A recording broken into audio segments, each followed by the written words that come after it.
இன்னைக்கு நம்ம mutton gravy தான் பார்க்க போகிறோம். நான் ஒரு பேனில் கொஞ்சமாக பெரிய வெங்காயம் 2 பெரிய வெங்காயம் நல்லா போட்டு நல்லா வதக்கி எடுத்துக்க போகிறேன். கொஞ்சமாக உப்பு போட்டு வதக்கிக்கலாம். உப்பு போட்டால் தான் நல்லா வதங்கி வரும்.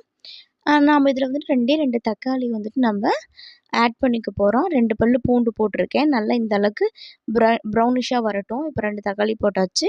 அதுவும் நல்லா வதங்கி வந்துருச்சு. கொஞ்சமாக தேங்காய் நல்லா போட்டு நம்ம வதக்கி எடுத்துட்டோம். குக்கரில் வந்துட்டு கொஞ்சமாக எண்ணெய் ஊற்றிட்டு நம்ம மட்டன் நல்லா கழுவி நம்ம வச்சு எடுத்துக்க போகிறோம்.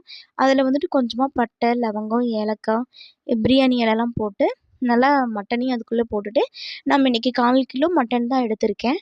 நல்லா வதக்கி விட்டு இதுலேயே இஞ்சி பூண்டு பேஸ்ட்டும் நல்லா போட்டு வதக்கி எடுத்துக்கலாம். இதோடைய ஃபுல் வீடியோ வந்துட்டு நம்மளுடைய சேனலில் வந்து நான் கொடுத்துருக்கேன். நீங்கள் வந்துட்டு பாருங்கள். நான் கீழே டிஸ்கிரிப்ஷன்லேயுமே கொடுக்குறேன். உங்களுக்கு வந்து பிடிச்சிருந்தா லைக் பண்ணுங்கள், கமெண்ட் பண்ணுங்கள், ஷேர் பண்ணுங்கள். அவ்வளோதான், நம்மளுடைய மட்டன் குழம்பு வந்துட்டு ரெடி ஆயிடுச்சு.